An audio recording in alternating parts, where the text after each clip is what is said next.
था उसमें हम पढ़ रहे थे इंडस्ट्रियल रेवोल्यूशन और उसके बाद हमें civil war of America start करनी थी, ऐसा ही है ना? तो आज तो तुम लोगों की एक ही क्लास हुई होगी, तो I do think that you guys are okay with the quiz as well.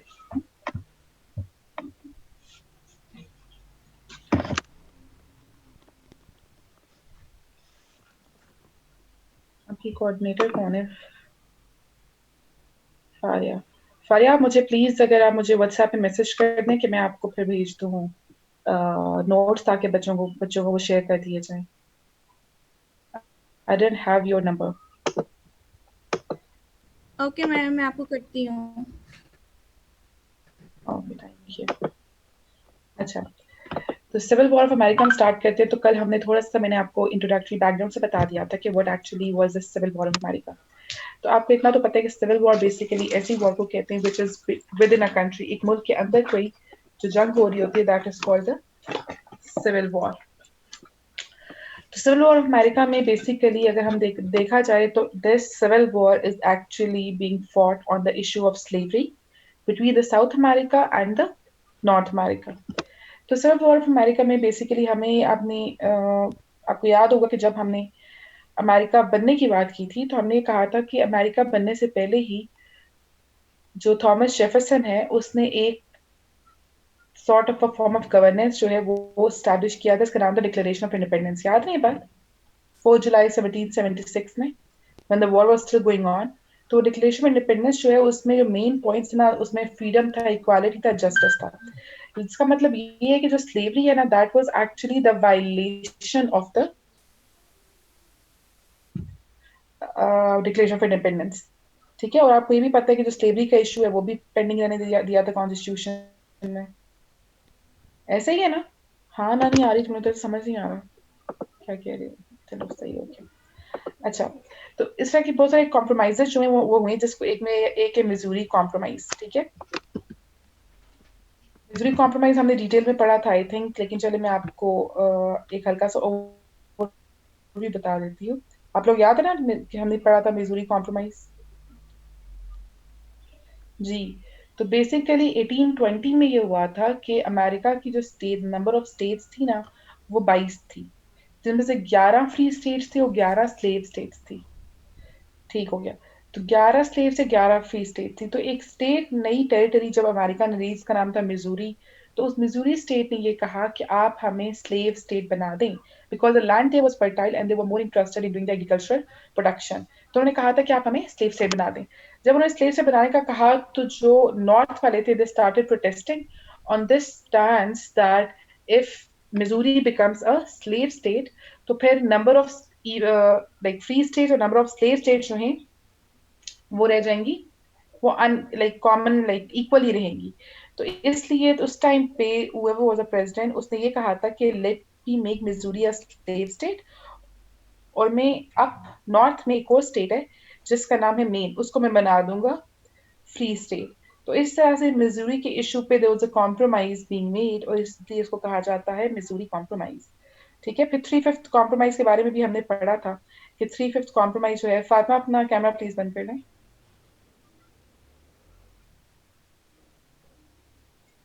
Three fifth compromise जो है, उसमें ये था कि 5 स्लेव जो थे, they were given the status of 3 men। पहले तो ये था कि वो कह रहे थे कि वोटिंग में स्लेव्स हैं, दे कैन नॉट वोट। ठीक है, ये कहा गया कि जो स्लेव्स है वो वोटिंग नहीं कर सकते।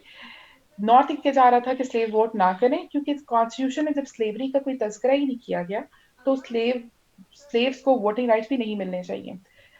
इसी तरह जो साउथ वाले थे वो ये कहते थे, बिकॉज साउथ में मेजोरिटी पॉपुलेशन स्टेट्स की थी, तो they were not okay with this thing. They were of the view कि स्लेवरी जो है इसको कॉन्स्टिट्यूशनली, स्लेवरी जो है इसको कॉन्स्टिट्यूशन अलाउ भी किया जाए और साथ में स्लेव्स को वोटिंग राइट्स भी दिए जाए। तो इस चीज पे जब इशू खड़ा हुआ, तो थ्री फिफ्थ कॉम्प्रोमाइज हुआ, and as per that three fifth compromise, 5 slaves को कहा कि अगर 5 स्लेव्स वोट करेंगे ना, तो that will be considered as the vote of 3 free men। ठीक है, तो इसका मतलब ये है कि एक इंसान को भी इंसान का दर्जा नहीं दिया जा रहा। तो इस तरह से जो क्लैश था between the north state, the free state and the south state, the slave state, it continued. यहाँ तक कहानी समझ आ गई है? गुड। अच्छा, अब नेचर ऑफ क्लैश की हम बात करें तो हम कहते हैं द क्लैश जो है वो काफी किस्म का था। एक फिलोसॉफिकल क्लैश भी इसको कह सकते हैं, इकोनॉमिक क्लैश भी कह सकते हैं, कॉन्स्टिट्यूशनल क्लैश भी कह सकते हैं। फिलोसॉफिकल क्लैश इस तरह से कि जो नॉर्थ वाले थे they were the religious kind ना, अब क्योंकि वो रिलीजियस काइंड थे and they were of the view that since we came to America because we were not living freely and peacefully in Britain, तो हम अमेरिका आए इसीलिए थे कि हम यहाँ पे फ्रीली रह सकें। तो यहाँ पे भी अगर स्लेवरी को हमने राइज करके रखना है तो there is no point of coming here.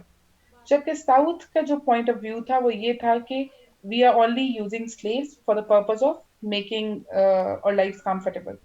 तो एक तो ये क्लैश था इनका। दूसरा इकोनॉमिक क्लैश इस तरह से था कि साउथ की जो इकोनॉमी थी that was agrarian in nature, ठीक है, वो एग्रीकल्चरल बेस्ड इकोनॉमी थी। तो जबकि नॉर्थ की इंडस्ट्रियल बेस्ड थी तो नॉर्थ को ऑब्वियसली नहीं चाहिए थे स्टेज, जबकि साउथ को चाहिए थे, जिसकी वजह से कहा जाता है कि इकोनॉमिक क्लैश भी था। बिकॉज अगर स्लेवरी खत्म कर दी जाए तो इसका मतलब ये है कि साउथ जो है उसकी इकोनॉमी बहुत खराब हो जानी थी, जबकि नॉर्थ को तो कोई फर्क नहीं पड़ना था। इसके साथ साथ ये भी कहा जाता है कि ये क्लैश जो है it is also sort of a constitutional clash. अब कॉन्स्टिट्यूशनल क्लैश इस तरह से था कि वो स्लेवरी को कॉन्स्टिट्यूशनली डिसाइड नहीं कर पा रहे थे। They wanted to settle this issue of slavery constitutionally, that whether it be allowed और not, but they could not do so, so it remained a looming clash constitutionally as well. फिर हुआ इस तरह से कि 1840s में एक ना, तो उस मैनिफेस्ट डेस्टिनी के अकॉर्डिंग ये कहा गया कि ये जो अमेरिका है इस इसको like divine nature, divine power ने बेसिकली बेसिकली वो कहना चाह रहे थे कि खुदा की तरफ से ये अमेरिका के लिए है कि वो दुनिया में एक्सपैंड कर जाए। ठीक है, कि दुनिया में एक्सपैंड होना जो है it is actually told by the God to the people of America that they have to expand throughout the world। तो इसका मतलब ये था कि वो ये कहना चाह रहे थे कि ये उनकी एक डिवाइन कमांड उन्हें मिली हुई है कि उन्होंने दुनिया में एक्सपैंड कर जाना है और उन्होंने क्या करना है कि ज्यादा टेरिटरीज पे कब्जा कर लेना है। तो अब इस फिलोसफी को फॉलो करते हुए they kept on doing the westward expansion. ठीक है, कि वो और ज्यादा टेरिटरीज को अपने कब्जे में, वेस्ट की तरफ जितनी भी टेरिटरीज थी, पहले तो सारी ईस्ट कोस्ट पे थी ना, तो वेस्ट की तरफ जितनी भी सारी टेरिटरीज थी उनको अपने कब्जे में लेना चाह रहे थे। तो इसीलिए बेसिकली कहा जाता है this is the philosophy of American exceptionalism, because American used to think that they were exceptional in every way, that they were unique in every way, that they have to be the leader of the Western Hemisphere. So that's why they have to expand throughout the world. बात समझ आइए? So through this philosophy, Americans kept on expanding throughout the United States of America, the present United States of America. Are we good till here?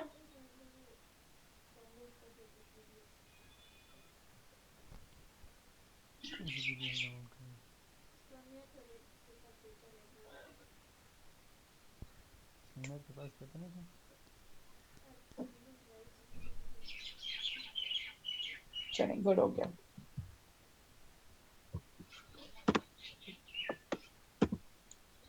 अब देखिए basically जब क्योंकि manifest destiny को follow करते गए थे तो पहली बात तो आ जाती है एनेक्सेशन ऑफ टेक्सास। टेक्सास जो है अगर आप मैप में देखें तो इट्स अगर इसकी टेरिटरी देखें तो काफी बड़ी स्टेट है ये, और it's located almost like in central America आप कह सकते हैं। यूटा से इस तरफ आए तो फिर ये डेलावेयर आ जाएगा और उससे नीचे साइड पे है टेक्सास, आप मैप में देख सकते हैं। सामने आपको बॉटम इस साइड पे ही नजर आएगा टेक्सास। टेक्सास में there is a lot of Muslim population and Hindu population, बहुत आबादी है पाकिस्तानी और हिंदुओं की, इंडियंस की बेसिकली। अच्छा, एनेक्सेशन ऑफ टेक्सास की बात करें तो हुआ ये कि जो टेक्सास की टेरिटरी थी ना उसमें स्पेन जो था उसका भी क्लेम था, वो कहता था ये मेरी टेरिटरी है। और मेक्सिको जो है which is actually located in the south of America और बॉर्डर ऑफ टेक्सास और बॉर्डर ऑफ मेक्सिको मिलता भी है, और वो ये कहते थे कि हमारी है। खैर जब ये मसला करेंगे सॉर्ट ऑफ ये कह सकते हैं कि टेक्सास जो है it was a disputed territory and the dispute was between Spain and Mexico. ठीक है, तो अमेरिका वाज नोवेयर अभी तक। जब टेक्सास ने 1845 में ये अनाउंस कर दिया दैट वी आर इंडिपेंडेंट, अपनी इंडिपेंडेंस अनाउंस कर दी, लाइक लेट्स सपोज आप ये कह सकते हैं कि जैसे कश्मीर की टेरिटरी है और उस पे इंडिया और पाकिस्तान दोनों कह रहे हैं कि ये इनकी टेरिटरी है, ठीक है, दोनों क्लेम करते हैं अपने राइट्स उस टेरिटरी।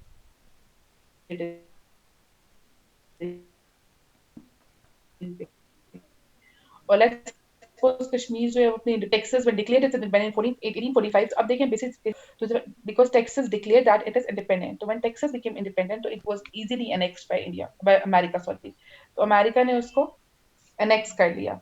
अब जो जब अमेरिका ने उसको एनेक्स किया तो basically there was an American Mexican war, ठीक है, ये भी काफी अर्सा चलते अमेरिकन मैक्सिकन वॉर। तो इस वॉर में टेक्सास तो अमेरिका ने लिया ही लिया हुआ था, मेक्सिको की बहुत सारी टेरिटरीज भी अपने कब्जे में ले ली।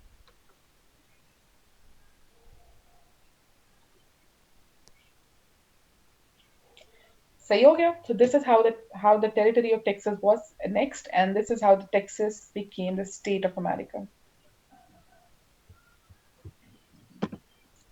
फिर ओरेगन की बात करें तो ओरेगन में भी इंग्लैंड और अमेरिका दोनों कहते थे कि ये हमारा लाइक जॉइंट ऑक्यूपेशन थी, लाइक जॉइंट कंट्रोल था दोनों का। तो अमेरिका ने वो भी इंग्लैंड से टेक ओवर कर लिया। ठीक है, मैक्सिकन सेशन जो है, जो मैक्सिकन अभी हमने पढ़ा ना कि अमेरिकन मैक्सिकन वॉर हो रही थी, तो उसमें बहुत सारी जो मैक्सिकन टेरिटरीज थी वो भी अमेरिका ने अपने कब्जे में ले ली थी, तो उसको कहा जाता है मैक्सिकन सेशन। ठीक है, 1848 में ये हुआ था।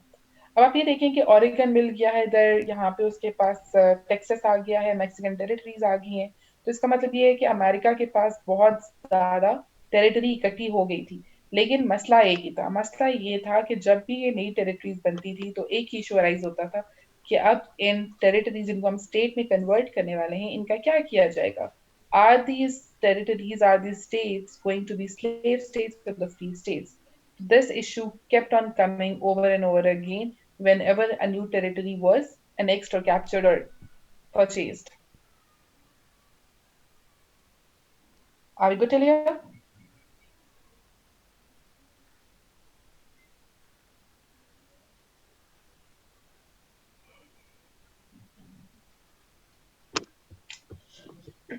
Good. अच्छा, इसके बाद एक बंदा, उसका नाम है विलमॉट प्रोविसो।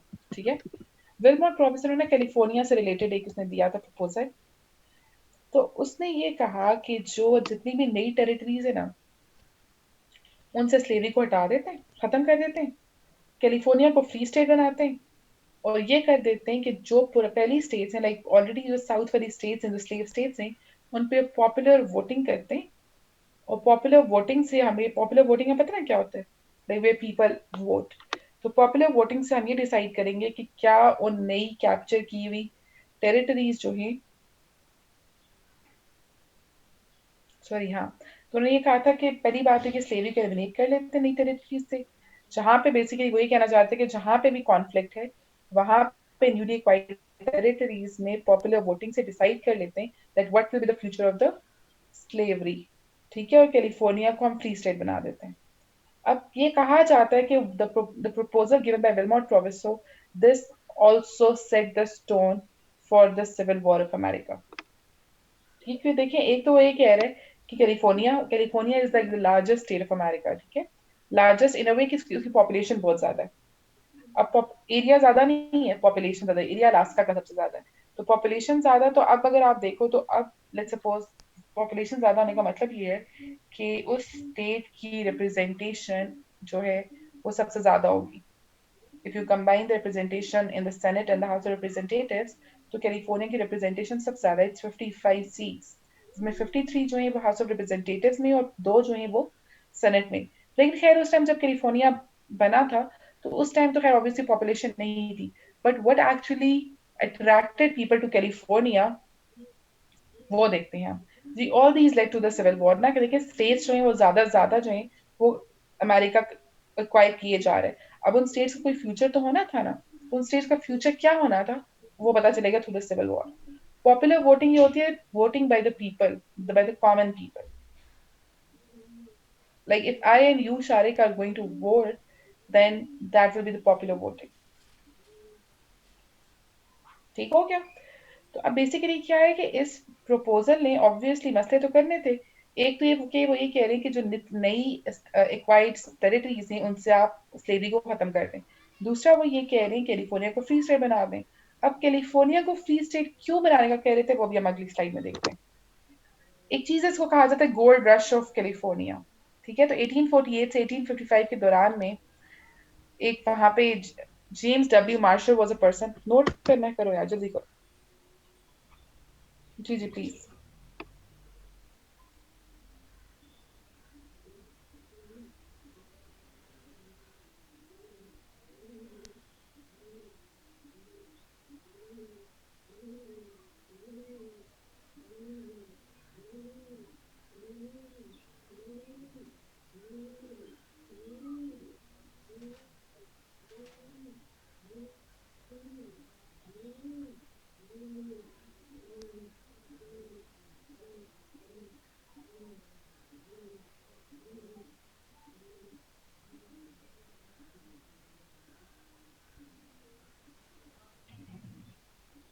हो गया। गुड।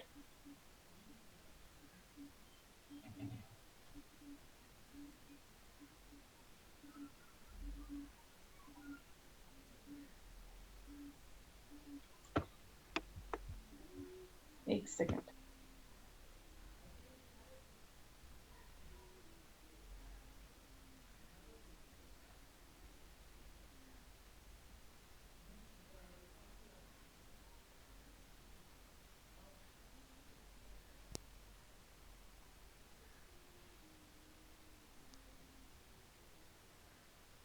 अच्छा, तो जो गोल्ड रश ऑफ कैलिफोर्निया ना बेसिकली उसमें ये था कि एक बंदा, उसका नाम है जेम्स डब्ल्यू मार्शल। ठीक है, he was an American carpenter और काफी फेमस बंदा था उस टाइम का।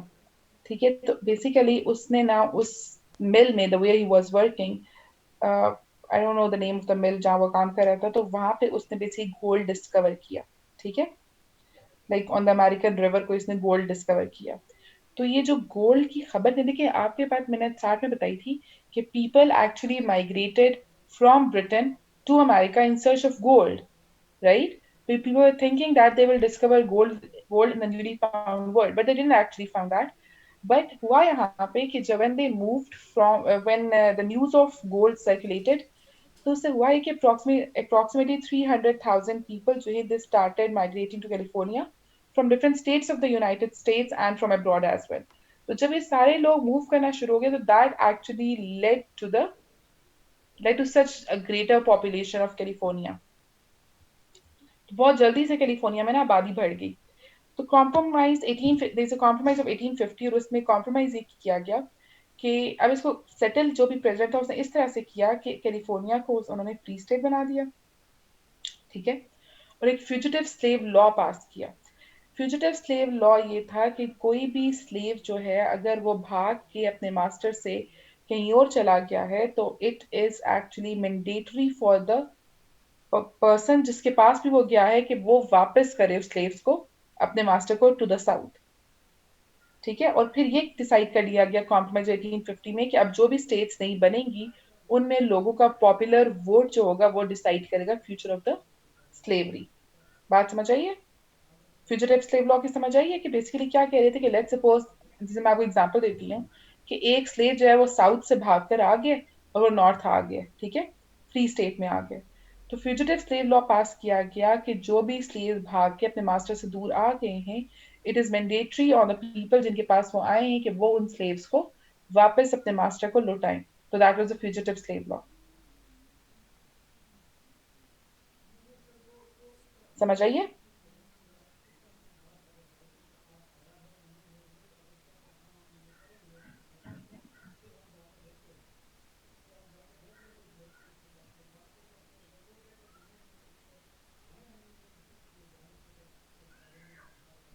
इसका मकसद ये था कि देखिए, अब रही बात है जब कैलिफोर्निया को फ्री स्टेट बना रहे हैं तो कुछ तो करना था ना साउथ के लिए, in order to keep the issue calm, ताकि इससे रोले ना पड़ जाए बेसिकली।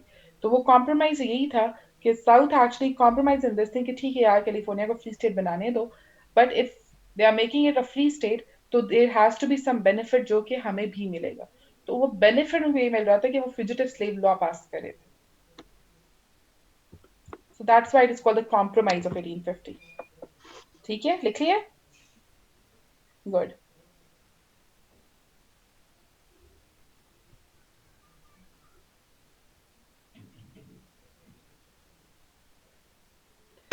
चले, फिर आता है अंकल टॉम्स कैबिन। तो uncle Tom's cabin was basically a book which was written by Harriet Beecher Stowe. ठीक है, जी एलिना, जो जी कह रही हो। अच्छा, अंकल टॉम्स कैबिन ये था कि एक बुक का नाम है, ठीक है, उसका राइटर जो था वो था हैरियट बुशनर स्टो। और बेसिकली उस किताब के अंदर उसने सारे जो वैसे ही narrated all the violences that were done against the slave. ठीक है, तो बेसिकली जो स्लेव्स के हालात थे और जो उन पे उनके अगेंस्ट वायलेंस वगैरह की जा रही थी, उन सबको एक्सप्लेन किया हुआ था इस किताब में। तो ये कहा जाता था that it was a best selling book of that time. अब हुआ इस तरह से कि Abraham Lincoln, who was actually the 16th president of America, he read that book और उसने ये अखज़ किया that this book actually created awareness and it is one of the main reason that why the war is happening in America, because this book actually made things so obvious. And normally kitab jo hai, because it was a best selling book, every other person read it. So when every other person read it, the people actually came to know कि slaves के साथ क्या क्या violence वगैरह किया जाता है.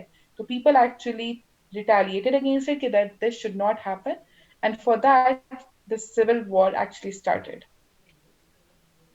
बात समझ आइए?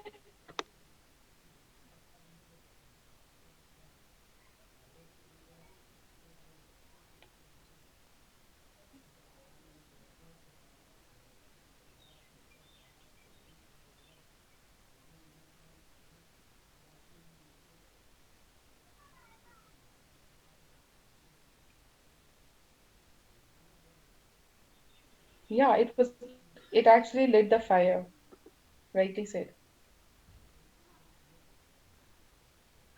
अच्छा, अब इसके बाद है ये है, कहा जाता है कि अमेरिका में एक रिपब्लिकन पार्टी जो है दैट एक्चुअली आप कह सकते हैं कि formed in 1845।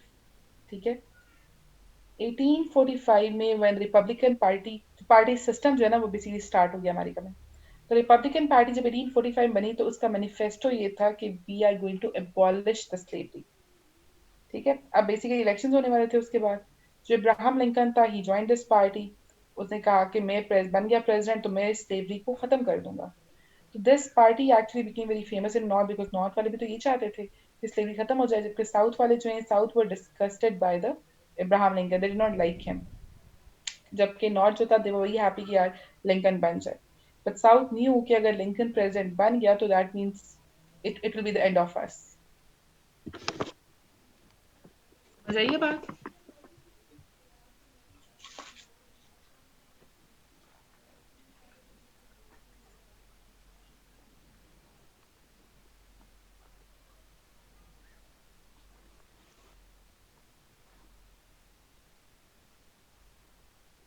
Are we good till here?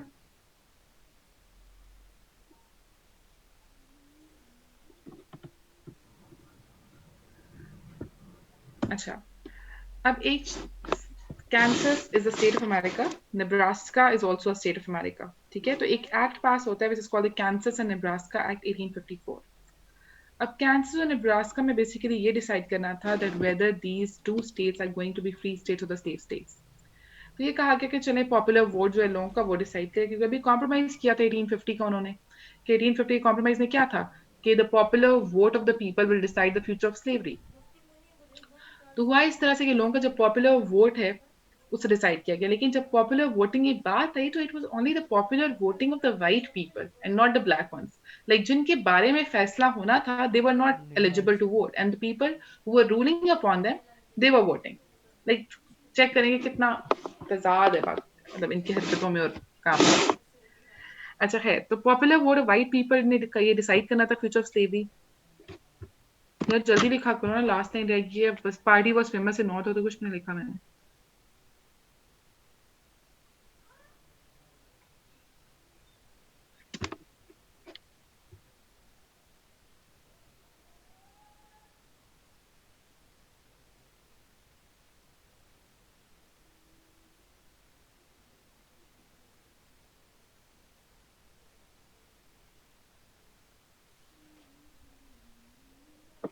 चलिए गुड हो गया। अच्छा, ठीक है, तो पॉपुलर वोट तो वाइट पीपल ने डिसाइड करना था फ्यूचर ऑफ द स्लेवरी। ठीक है, तो basically people from all over the United states they went to Kansas and Nebraska vote करने के लिए, लेकिन इससे भी इशू रिजॉल्व नहीं हुआ। बिकॉज क्यों रिजॉल्व नहीं हुआ? Because it was the popular voting of the white people only. तो कैसे रिजॉल्व होना था?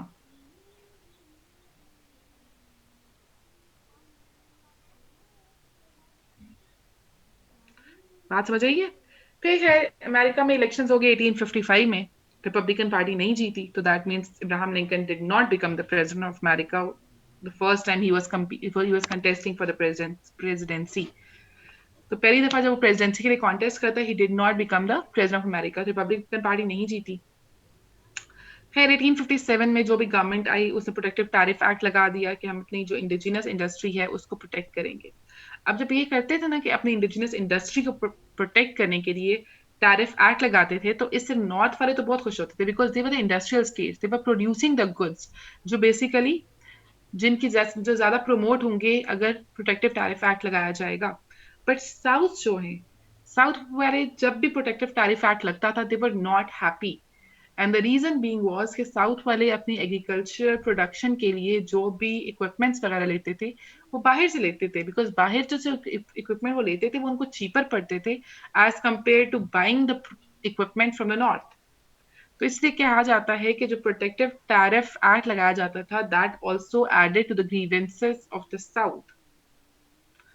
बात समझ आइए।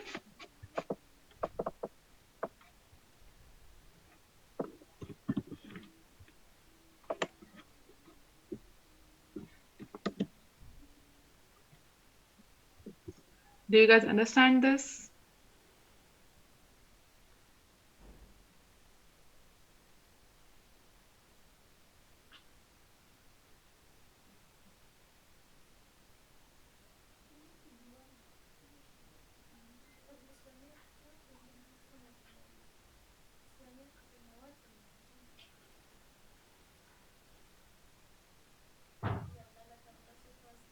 टैरिफ दोबारा बता दूं? अच्छा, टैरिफ में मैं ये कह रही हूँ, प्रोटेक्टिव टैरिफ एक्ट तो पता है ना आपको क्या होती है? प्रोटेक्टिव टैरिफ पॉलिसी का पता है ना?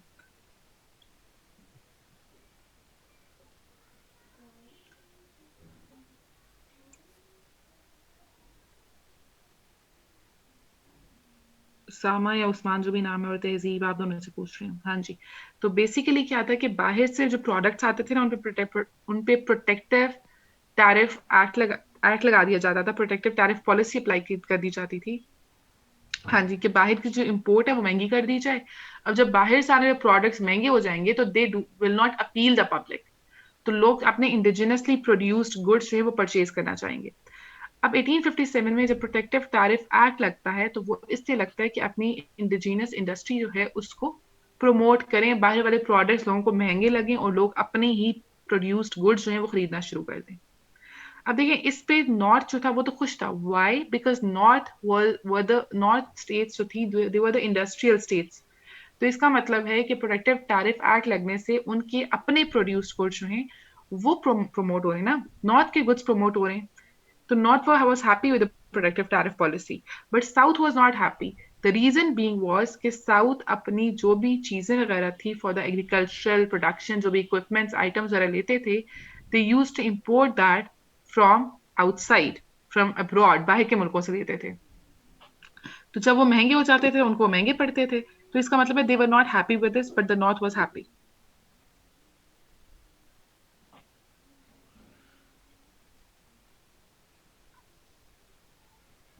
ठीक हो गया?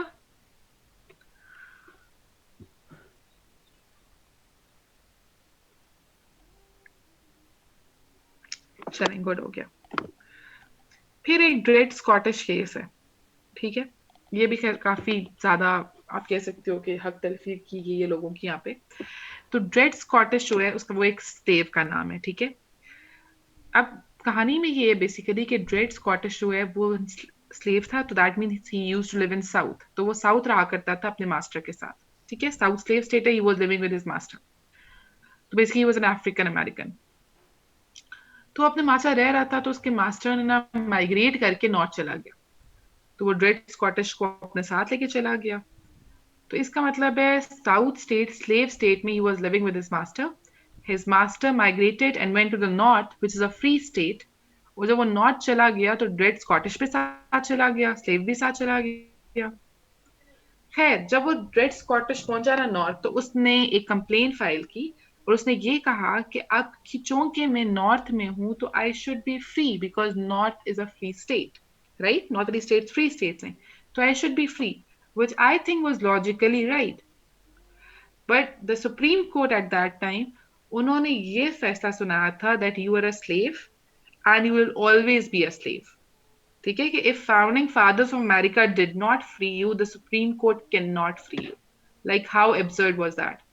कि वो ये कह रहे हैं कि you were a slave in the north, even if you move to a free state, you will still be a slave.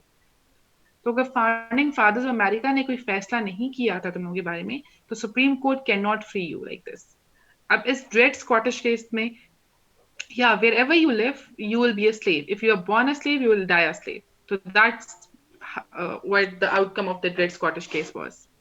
तो इससे साउथ जो है वो तो खुश था, लेकिन नॉर्थ जो था उसने काफी रिजेंटमेंट जाहिर की कि यार now he is in a free state, he should be free, but he was not free.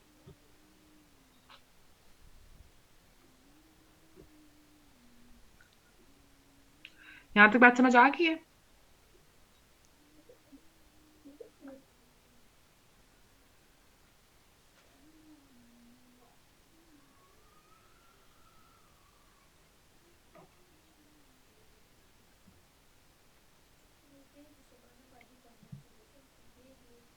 Supreme court है ना, नहीं जज जहां से भी होगा, इट्स सुप्रीम कोर्ट। चलिए जी, आगे चलते हैं। नॉर्थ तो चाहता ही था ना कि उस एक बंदे के फ्री होने से तो नॉर्थ को कोई फायदा नहीं था, लेकिन नॉर्थ ने रिजेंटमेंट जो जाहिर की ना कि a person came to the north and we are the free state and you are still considering that person as a slave, तो दैट मींस स्लेवरी के तो ऑल इन ऑल अगेंस्ट थे ना, एक बंदे से तो क्या ही फायदा होना था। अच्छा, Lincoln was of the view के जो इशू है इसको कॉन्स्टिट्यूशनली सॉल्व होना चाहिए। ठीक है, लिंकन पार्टी भी, रिपब्लिकन पार्टी के साथ मैनिफेस्टो यही था that they are going to abolish the slavery. तो 1858 में बेसिकली हाउस जो था वो बेसिकली डिवाइड हो गया लिंकन और डगलस में। ठीक है, Douglas was the president at that time. Lincoln ने ये कहा कि फेडरेशन जो है वो डिसाइड करेगी फ्यूचर ऑफ स्लेवरी। ठीक है, कि कॉन्स्टिट्यूशन डिसाइड होना चाहिए, जबकि जो डगलस था उसका ये ओपिनियन था कि पॉपुलर वोट जो है, पॉपुलर सोवरेनिटी जो है, दैट विल डिसाइड। तो खैर इलेक्शन दोबारा आ गए अमेरिका में। 1855 वाले इलेक्शन में तो नहीं जीत सका था लिंकन। 1860 में दोबारा इलेक्शंस होते हैं, रिपब्लिकन पार्टी जीत जाती है और रिपब्लिकन पार्टी अब्राहम लिंकन को प्रेसिडेंट नॉमिनेट कर देती है, and this is how Lincoln became the 16th president of America.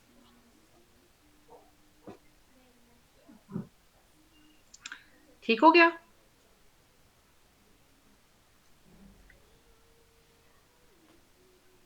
तुमने क्लास लिया, अबू ने लिया, मैं ले रहा हूँ, खुश हो जाओगे। अबू ने लिया, तुमने लिया, मैं ले रहा हूँ, खुश हो जाओगे। आप ये कह सकते हो कि जो उनकी सी सी लोग डिवाइड हो गए ना, आधे आधे कह रहे थे कि इस तरह होना चाहिए, आधे कहते इस तरह होना चाहिए।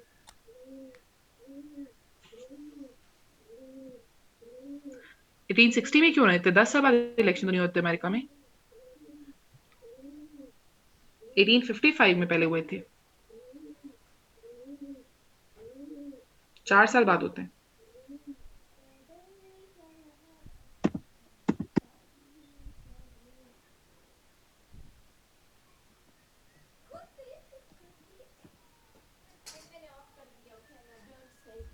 लिंकन की पार्टी डिवाइड नहीं होगी थी, पूरा पूरा आप कह सकते हो कि कांग्रेस पूरी डिवाइड हो गई थी।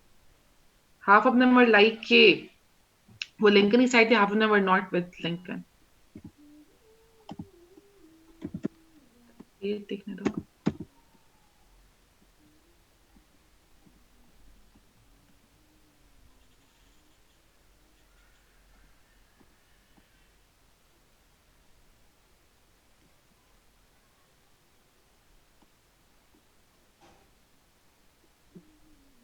एटीन 55-56 के इलेक्शन में, तो ये 59-60 के इलेक्शन में, बिकॉज जब प्रेसिडेंट ऑफिस अज्यूम करता है ना वो जनवरी में करता है, वो इलेक्शन प्रोसेस जून से स्टार्ट हुआ था पिछले साल।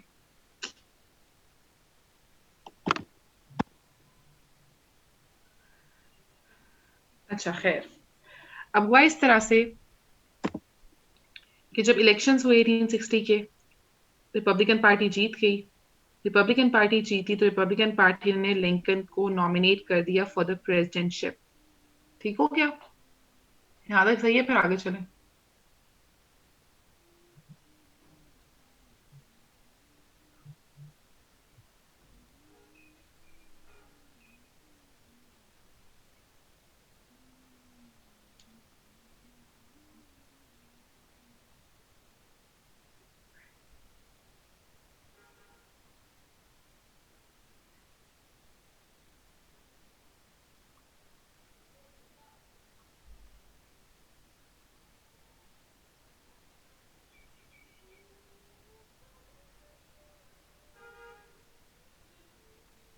Should we move on?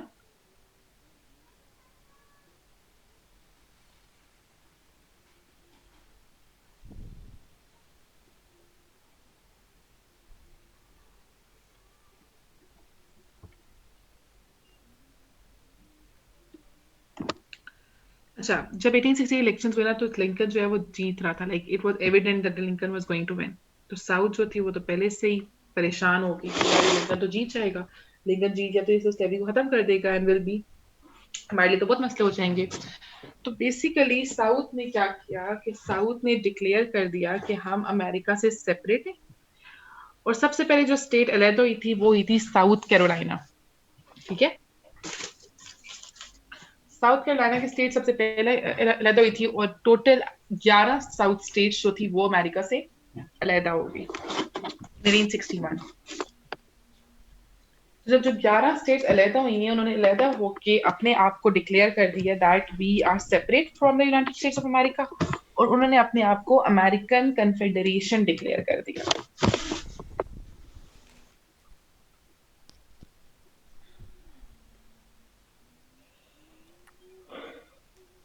बात हो जाइए, तो they declare themselves as the as a separate country आप कह लो, और उन्होंने अपने आप को अमेरिकन कन्फेडरेशन कहना शुरू कर दिया और अपना प्रेसिडेंट जो है वो जेफरसन डेविस को नॉमिनेट कर दिया।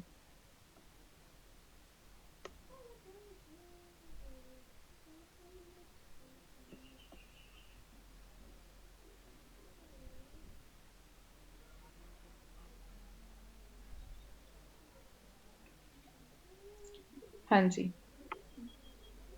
इसके बाद बेसिकली क्या हुआ, मैं आगे सुन रही हूँ फिर आप लोग की मैडम पीछे करें। चले आगे।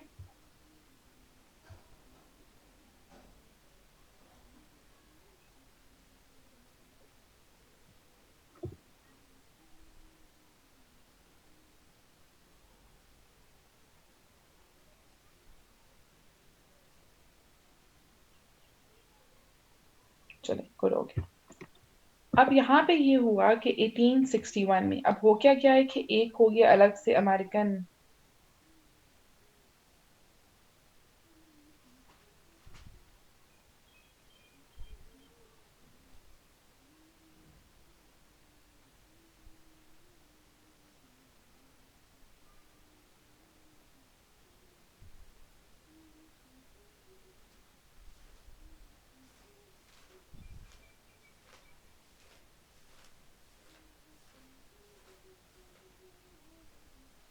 अच्छा, तो अब बेसिकली ये हुआ कि जब 1861 में 11 स्टेट्स अलहदा हो गई ना, तो अब जब 11 से वो अमेरिकन कन्फेडरेशन जो बन गई है तो they started attacking on the fort समटर।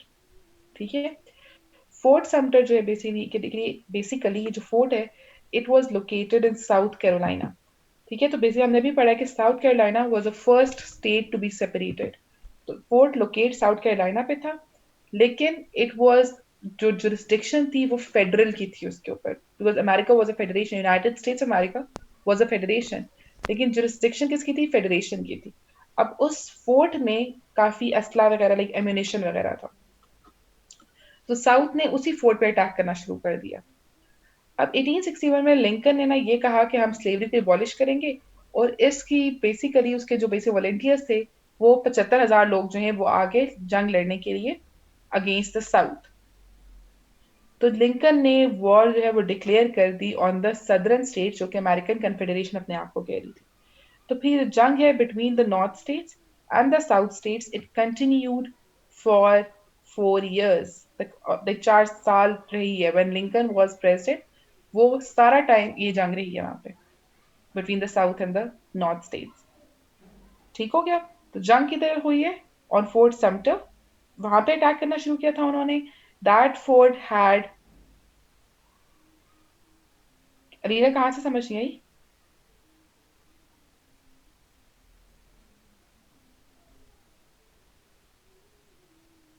Afzal, हमने जब फर्स्ट लेक्चर पढ़ा था ना, तब हमने ये चीज पढ़ी थी.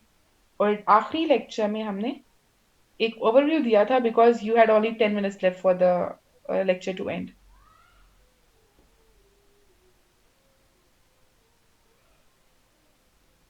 So I was just trying to make a link for you guys.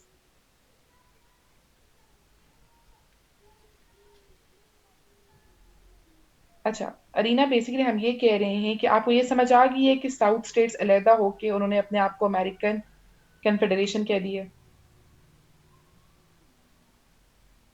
अच्छा, अब वो अलहदा हो गई है. यूनाइटेड स्टेट्स ऑफ अमेरिका अलहदा है जो कि नॉर्थ स्टेट्स मुश्तमिल है. साउथ स्टेट्स अलहदा हो गई है. अमेरिकन कन्फेडरेशन वो अपने आप को कह रही है. साउथ स्टेट्स ने अटैक करना शुरू कर दिया है ऑन द फोर्ट समटर. फोर्ट समटर जो है वो साउथ की टेरिटरी पे ही लोकेटेड था, लेकिन उस पे जो जुरिस्डिक्शन था, जो कंट्रोल था, वो फेडरल का था. And that fort had ammunition. असला वगैरह सारा उस फोर्ट के अंदर था. ये बात समझ आइए?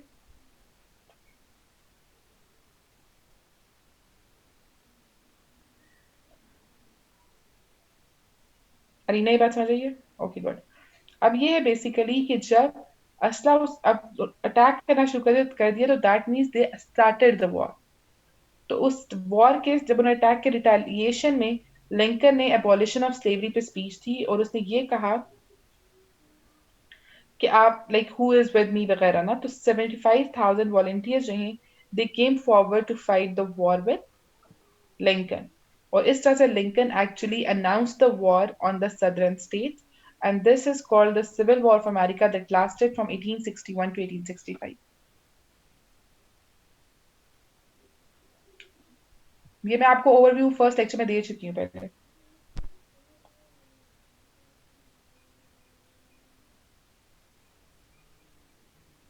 Are we good till here?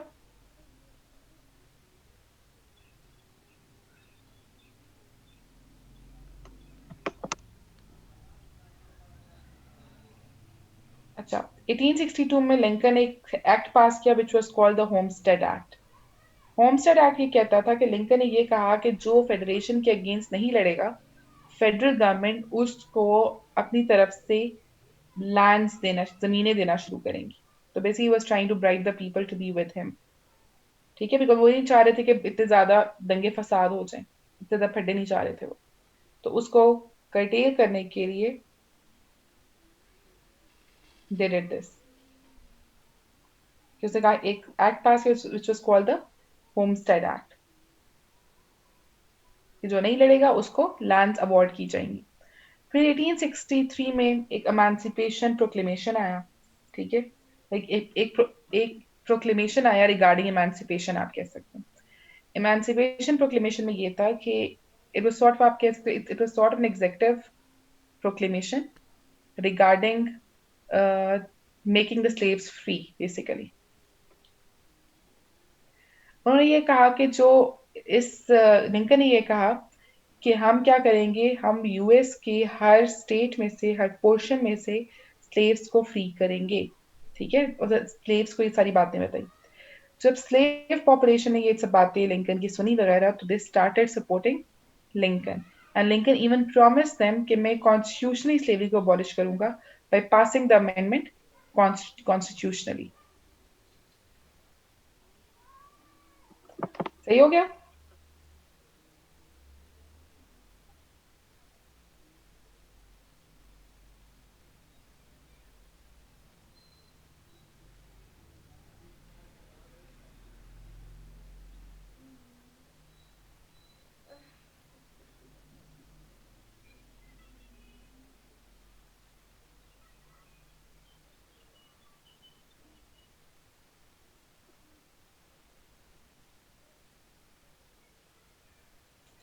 अच्छा,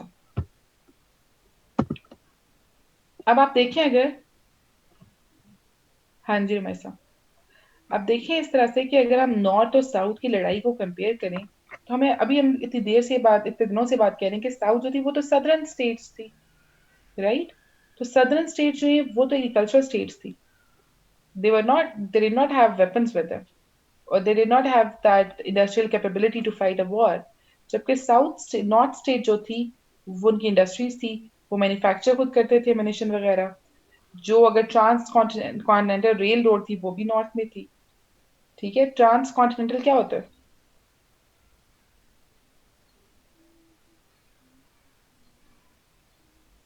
ट्रांस कॉन्टिनेंटल क्या होता है बच्चों?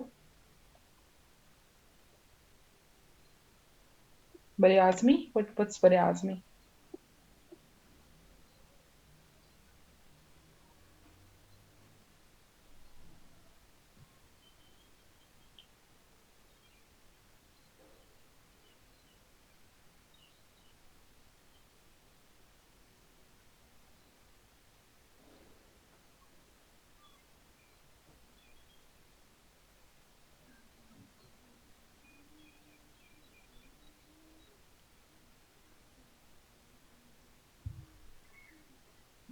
जो चीज दो कॉन्टिनेंट्स पे मुश्तमिल होना, that is called transcontinental. ठीक है,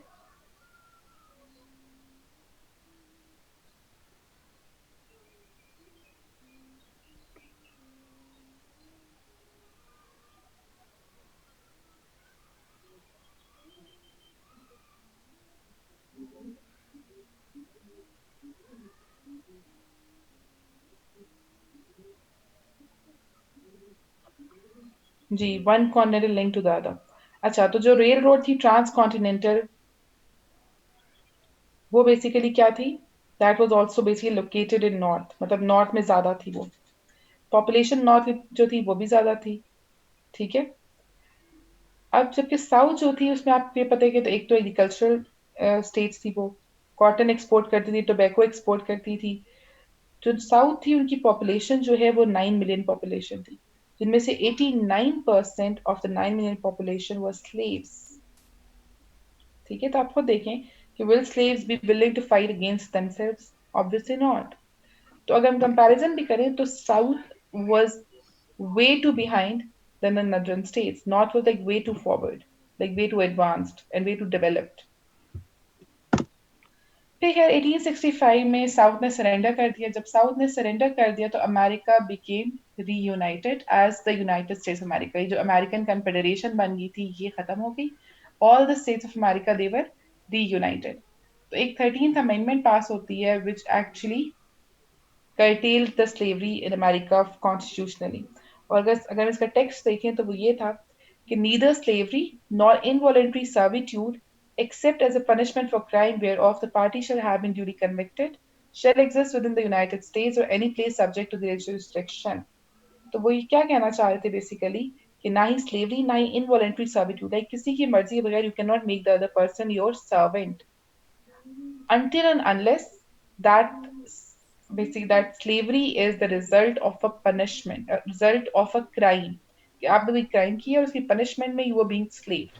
ठीक है, लेकिन वो भी तब होगा जबकि जो स्लेव जिसको आप कन्फाइन कर रहे हो उसकी properly he should be properly convicted. मतलब प्रॉपर का ट्रायल होगा पहले and then it will be decided whether he has committed the crime, and if he has committed the crime then as a punishment he can be made a slave or he can be confined। other than that slavery and involuntary servitude is not allowed। ठीक है, ना ही United states में ना ही ऐसी किसी भी territory में जो कि यूनाइटेड स्टेट्स के अंडर आती है या उसकी जुरिस्डिक्शन में आती है। बात समझ आई यहाँ तक कि, what was 13th amendment about?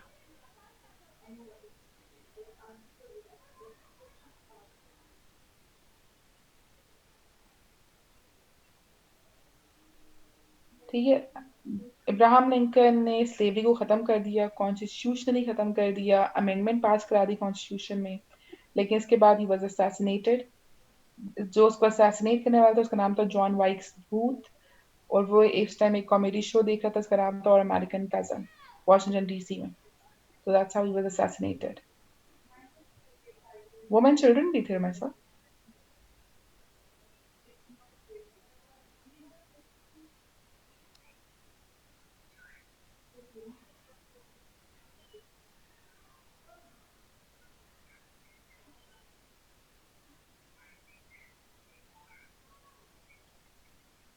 चलें. Is everything clear till here?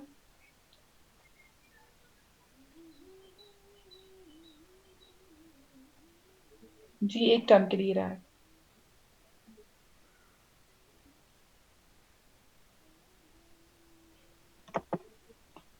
मुझे 4-5 लोगों के नाम याद हो गए इस क्लास में, और मुझे लगता है सिर्फ वही है क्लास में, बाकी तो नजर ही नहीं आता. रोमैसा, शारिक, अफजाल, मरियम, फिर वो राजा वाहिद, फातिमा भी एक ही आई थिंक. बाकी बच्चे सो रहे हैं क्या सीन है मुझे नहीं पता. फातिमा तो सोए भी लेटे भी वैसे पढ़ रही थी लेकिन बाकी शायद सो ही रहे. अरीना भी याद है मुझे. Yes sorry Arina. जी अमेंडमेंट रिपीट कर देती हैं.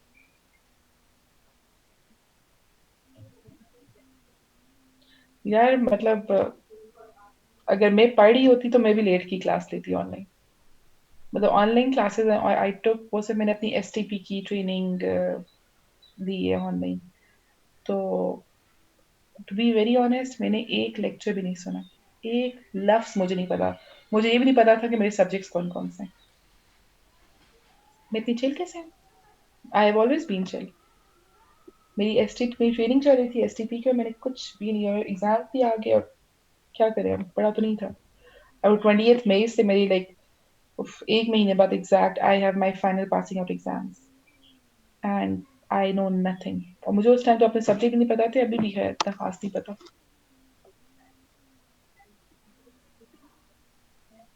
मैं इसलिए डराती हूँ आपको क्योंकि मुझे अब वो अफसरी से निकाल नहीं सकते. अब मैं अफसर बन गई हूँ. तुम लोगों ने भी बनना है तो मैं इसलिए तुम लोग डराती हूँ. जब बन जाओगे फिर ना पढ़ना. फिर ना पढ़ने से आपकी प्रमोशन तो ही होगी. लेकिन इट्स नॉट लाइक मेरे स्कोर बुरे. I have very good score in my trainings as well. I have never been the sort of student जो आखिरी रात पढ़ता है. लेकिन मैं ट्रेनिंग्स में ऐसी हो गई थी कि आखिरी रात पढ़ने वाली. पर आई थिंक उतना ही पढ़ना था तब के लिए. बट अब एफपीओई के लिए I have to study a lot.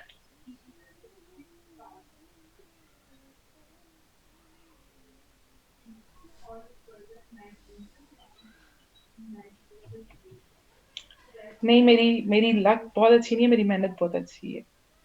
मैंने सीट से 2017 में जितनी मेहनत की है ना उतनी मैं 18 में दोबारा कर लेती तो ज़्यादा अच्छा स्कोर आ जाता. मैंने 17 में बहुत पढ़ा. 18 में नहीं पढ़ा. But I don't know why I couldn't clear in 17 and why did I clear in 18. I was not hopeful for the 18 attempt. बस मुझे था कि हो गया बस. लेकिन मुझे ये नहीं पता था कि क्या फेल हो सकता है because all the subjects were fine. लेकिन 17 में I was very sure that I'll clear it. ठीक है वो पहली दफा भी था. मुझे पता भी नहीं था कि इस तरह पेपर करो तो बंदा पास होता है इस तरह ना करो तो नहीं होता. But 17 I was very sure. I was very disappointed and I was very heartbroken when I couldn't clear my attempt in 2017. बड़ी मुश्किल से मैंने दोबारा अटेम्प्ट के लिए मैंने अपने आप को तैयार किया था. Like I remember my result came out in October 5th 2017 में रिजल्ट आ गया था रिटर्न का. और अक्टूबर का महीना मैंने पढ़ा ही नहीं है. और फिर मैंने नवंबर में पढ़ना शुरू किया था. नवंबर का एक महीना पढ़ा था.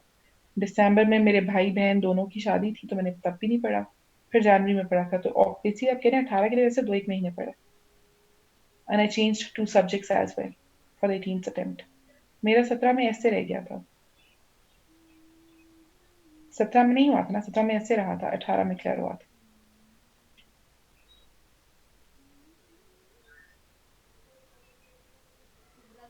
सत्रह जो that was my first attempt. I graduated in June 2016. Strategy आज मैं आप लोगों को ना बताऊंगी स्ट्रैटेजी बेसिकली उसकी इंग्लिश प्रेसी के पेपर की. ठीक है. Because I think precis is even harder to pass than essay. जी अल्हम्दुलिल्लाह. ऐसे में 2017 में आई हैड 28 मार्क्स एंड 2018 में आई हैव 48 मार्क्स। ऐसे के लिए स्ट्रैटेजी बता देती हूँ at the end of the class, ठीक है? आफ्टर क्या मतलब, किस तरह से अफजार?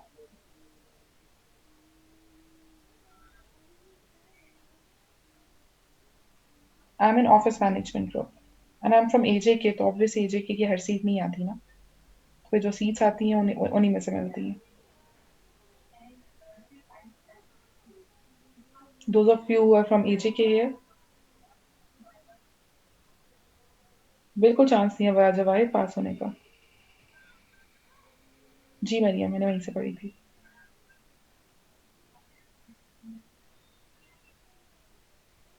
एजेके से पास होना बड़ा मुश्किल है।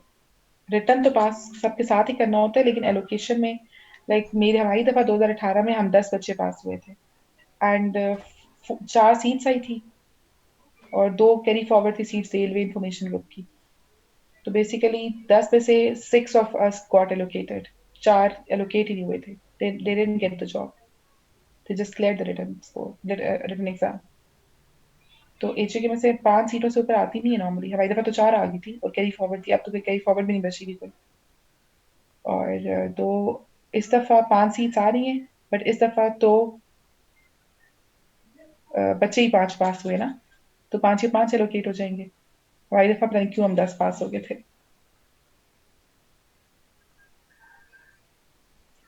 एजेके में ये है कि एलोकेशन थोड़ी सी आसान है, थोड़ी सी, लेकिन अच्छी एलोकेशन नहीं मिलती। बेसिकली एजेके में ये होता है कि पास, पीएसपी और फॉरेन सर्विस, इन तीनों में से सिर्फ एक सीट आती है। आई डोंट रिमेम्बर ईयर कि कब एफएसपी की आई थी, कोई 10 साल पहले आई होगी एफएसपी की सीट शायद। और पैस और पीएसपी की आ जाती है, लाइक पैस की 2 साल आती है, फिर 1 साल पीएसपी की आती है, फिर पैस की 2 साल आती है, फिर एक पीएसपी की आती है। तो there is only one seat out of the top 3 seats में, सिर्फ एक सीट आती है। फिर उसके बाद आपकी कस्टम की 2018 में कस्टम भी नहीं आई, ऑर्डिनरी अकाउंट्स नहीं, सीटीजी नहीं है, तो सीट्स नहीं आती उस तरह ना। तो इसलिए इस लिहाज से पंजाब का बेहतर है, लेकिन पंजाब में कंपटीशन थोड़ा ज्यादा है। एजे में at least you will get allocated. Worst case scenario 2018 वाला हुआ तो वो अलग बात है, लेकिन यार क्या हो, सब कुछ नंबर्स पे डिपेंड करता है। लेकिन इंटरव्यू बहुत डिपेंड करता है। To be very honest, I would not be allocated अगर मेरा इंटरव्यू इतना अच्छा ना होता। मेरे इंटरव्यू का स्कोर जो है वो बहुत बहुत अच्छा है, and my interview score actually made me gate allocated. मेरे रिटन में स्कोर इतना अच्छा नहीं था। मेरे कंपल्सरी सब्जेक्ट में बहुत नंबर है, मेरे ऑप्शनल में नंबर नहीं है। I don't know why, normally लोगों के ऑप्शनल ज़्यादा होते हैं, कंपल्सरी में कम होते हैं, बट मेरे कंपल्सरी में बहुत नंबर है, ऑप्शनल में नहीं है। Like I had 78 marks in GSA general science and ability, उसमें 78 नंबर थे मेरे। फिर इस्लामियात में 58 नंबर थे, एसए में 48 थे, प्रेसी में 60 थे। तो इन सब्जेक्ट्स ने ना मेरी नंबर ठीक बनाई। ऑप्शनल में तो मेरे अल्लाह ही हाफिज है। जीबी और एजी के सेम नहीं है, जीबी में एलोकेशन इज ईजियर। पाक अफेयर्स हमारी दफा टारगेटेड सब्जेक्ट था, कोई हमारी तो टॉपर पास नहीं थी पाकिस्तान अफेयर्स में, वो कंबाइन मिला के पास हो गया। तो आई थिंक मेरे कोई 40 समथिंग नंबर थे, थोड़े ही थे। और करंट अफेयर्स में आई गेस 55 थे, but I don't remember exactly. Allocation tough होती है, तो आप लोगों मेहनत करनी है एलोकेशन के लिए। देखिए, या दो चीज़ें, या तो आप रिटर्न में इतने ज़्यादा नंबर ले लो ना कि आपको वो एलोकेट ही, आपकी एलोकेशन रोक ही ना सकें वो, या फिर इंटरव्यू बहुत नंबर हो।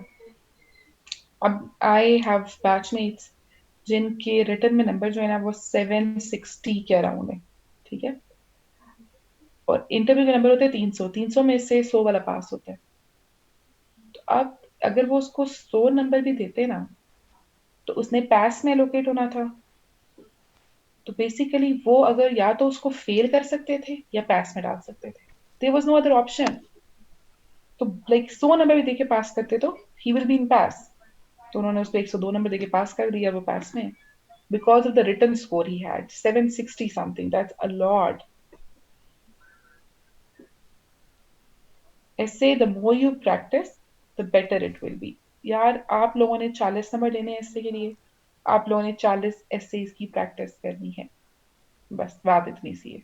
If you are not preparing for the 40 essays, that means you are not preparing enough. आप देखिए अगर एसए का पेपर, तो पिछले 3-4 साल के पेपर निकाल के देख लें तो आपको पता चल जाएगा कि टॉपिक्स जो हैं वो 15-16 टॉपिक्स ही हैं। उन्हीं के डिफरेंट एस्पेक्ट्स के बारे में आ जाता है, उन्हीं को घुमा फिरा के वो पूछता है आपसे।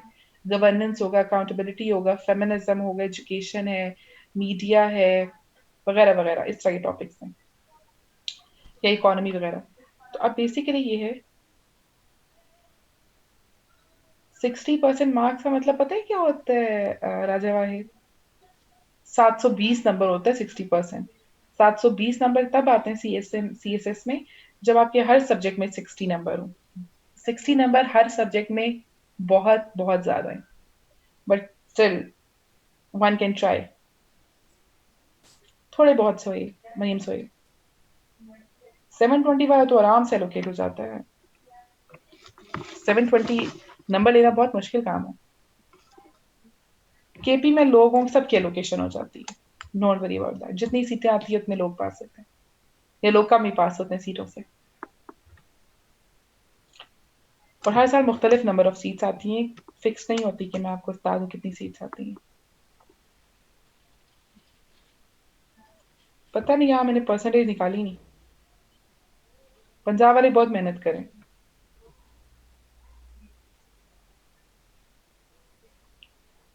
50% तो आपने देने होते हैं पास होने के लिए। आप सब सब्जेक्ट पास भी करो, स्टिल यू नीड 600 मार्क्स। ठीक है, but I am telling you one thing कि 2019 में जो लोग पास हुए ना, उसमें देयर इज अ गर्ल जिसके रिटर्न में 600 नंबर है मेरे ख्याल से, या 602 603 इस तरह number. She is in pass, 9th position है उसकी 600 नंबर पे। क्यों? क्योंकि उसके इंटरव्यू में 250 नंबर ले लिए उसने। तो it's basically what with reference. अच्छा, ऐसे का डेटा मैं पूछे बताती हूँ। तो आप ये देखें कि अगर एक बच्ची ने 600 नंबर लिए तो वो भी पास में गई है। एक बंदा 760 ले रहा है, वो भी पास में जा रहा है। तो जो इंटरव्यू है ना, दैट्स बेसिकली डिटर्मिनिंग फैक्टर। ये हो सकता है उसने इंटरव्यू में 250 नंबर लिए हैं, हाँ फेल भी करती इंटरव्यू में। Like she is 9th in Pakistan. उसका नाम, I guess her name is Neelam. 2019 की है वो। यार CSS is one thing, Joe, which is very transparent. The only exam left in Pakistan which is very transparent is CSS. High secrecy होती है इसमें। तो I will not, since I did get allocated, तो I will not believe कि सिफारिश होती है, because मेरे साथ बहुत लोग थे जिनकी बहुत फिट सिफारिशें हो सकती थी और वो नहीं allocate हुए। तो I will not believe this. I think 2 papers in a day is better than 1 paper on one day and dragging the papers to 12 days. वो बहुत खप है। एक दिन में 2 पेपर मुश्किल नहीं लगते यार। It's tiring but still one can do it, it's doable. पढ़ने की स्ट्रैटेजी बेसिकली सिर्फ ये है कि आप लोगों ने पढ़ने के साथ साथ लिखने की प्रैक्टिस करनी है। आप जितने मर्जी डिटेल नोट्स बनाएं, वो आप अपने ये नोट्स हैं, they are not the questions that you attempt, they are just the notes. अब उन नोट्स की बेसिकली ये है कि आपके पास बुलेट पॉइंट्स नोट्स होने चाहिए। लाइक आपका एक टॉपिक एक पेज पे होना चाहिए, ठीक है? लाइक एक पेज पे, like one side of the page you need to have one topic on one side of the page, bullet points। अब वो बेसिकली क्यों? क्योंकि जब आपके एग्जाम होंगे ना, तो आपके पास 15-20 पेजेस होंगे हर सब्जेक्ट के। तो it will be easier to revise जब आपके अब कह लो कि जब आपका सुबह 2 पेपर है और आपने रिवाइज करना है, तो जब 15-16 शीट्स होंगे ना, तो वो आसानी से रिवाइज हो जाएंगी, रादर देन ओपनिंग 3-4 किताबें। तो आई थिंक मैं CSS सिर्फ इसलिए पास हुआ because I had those bullet points notes. They are, आप कह सकते हो, मेरे ख्याल से आप कह सकते हो कि उसके अलावा मेरे ख्याल से मेरा CSS पास हो ही सकता था। तो bullet 1 pager notes are the must. ठीक है, सदीद उस्मान प्लीज अपना कैमरा बंद कर दें।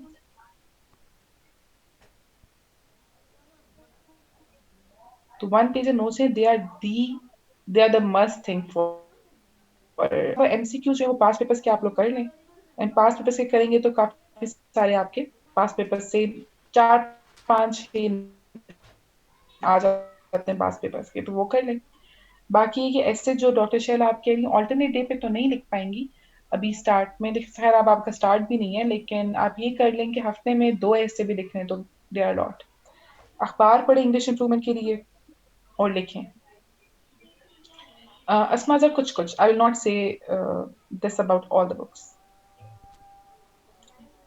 हाँ राजा भाई, लेक्चर्स कर लेते यार, साथ में किताब भी कंसल्ट करें। सिर्फ लेक्चर्स जो है ना मटेरियल कम पड़ जाएगा, बिकॉज आपको 20 नंबर का सवाल करना होता है हर एक।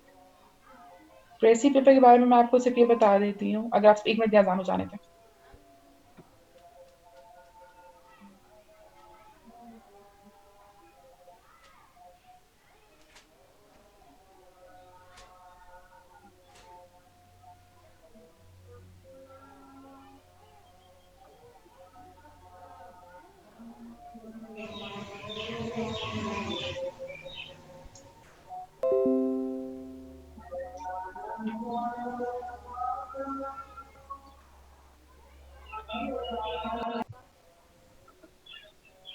हाँ बहुत है फुरकान। यार शैला देखो, ये आपकी अपनी मर्जी है कि आप एक दिन में एक सब्जेक्ट पढ़ते हैं, एक दिन में 3 सब्जेक्ट पढ़ते हैं, लेकिन आपने जो मर्जी सब्जेक्ट पढ़ना है, आपने ऐसे नॉट एग्जैक्टली ऐसे, बट इंग्लिश आपने रोजाना पढ़नी है। ठीक है, ऐसे के लिए डेटा कोई से प्रिपेयर नहीं होता। आप अखबार पढ़ें, आप अच्छे आर्टिकल्स पढ़ें, आपको कहीं से फैक्ट्स एंड फिगर्स मिलते हैं वो इकट्ठे कर लें ऐसे के लिए, पर डेटा इकट्ठा नहीं हो सकता ऐसे के लिए। कोटेशंस याद करनी है वो कर लें, लेकिन उसके अलावा there is no data for this, so you just have to give arguments जो भी आएगा उसके लिहाज से। प्रेसी का मैं बता देती हूँ, फिर मैं आपको वो करूँगी, टॉपिक भी फिनिश करते हैं। बस प्रेसी का मैं आपको ये बता दूँ, पास पेपर्स के एमसीक्यू नेट से भी मिल जाते हैं। They are different books in the market जो कि पास पेपर्स के एमसीक्यूज कंपाइल्ड हुई भी मिलती हैं, तो you can purchase that book as well. ठीक है, इमरान थोड़ा सा टाइम दे दें। अच्छा, तो बेसिकली ये है कि प्रेसी का मैं बता दूं खाली, कि प्रेसी में ये है कि जो ऑब्जेक्टिव होता है ना, वो तो आप निकाल ही देना। आपने ऑब्जेक्टिव की तैयारी करनी है नहीं करनी, दैट्स अ सेपरेट थिंग, क्योंकि वो सिनोनिम्स एंटोनिम्स होते हैं and the vocabulary is generally very hard. ठीक है, तो उसके लिए सिर्फ एक ऐप है, मैं यहाँ पे चैट में आपको लिख देती हूँ, वो कुछ कुछ आपकी चलो तैयारी करा देगी। It's called Magos, and when you download it, ये आ जाती है वोकैबुलरी बिल्डर के नाम से आपके फोन के डेस्कटॉप पे। ठीक है, वोकैबुलरी, तो ये ऐप आप लोग डाउन कर लें। उसके अंदर जाके आप जीआरई की वोकैबुलरी जो है वो आप कर लीजिएगा, उसके लेवल्स है वो करते जाइएगा, 16-17 उसके लेवल्स हैं total. That's like a quiz type की गेम। तो जो आप गलत बताएंगे वो बार बार आ जाएगा। ठीक है, तो जब वो बार बार आएगा तो आपको मेमोराइज हो जाएंगे। व्हेन आई डिड इट, मैंने कोई 4-5 लेवल्स किए थे और 3-4 तो मेरे आगे थे वहां से एमसीक्यूज। तो इस ऐप को आप यूज कर लें, ऑब्जेक्टिव यहाँ से कर लें। जो आपका बाकी सब्जेक्टिव पार्ट है, देखिए उसमें हर चीज 5-5 10 नंबर की है।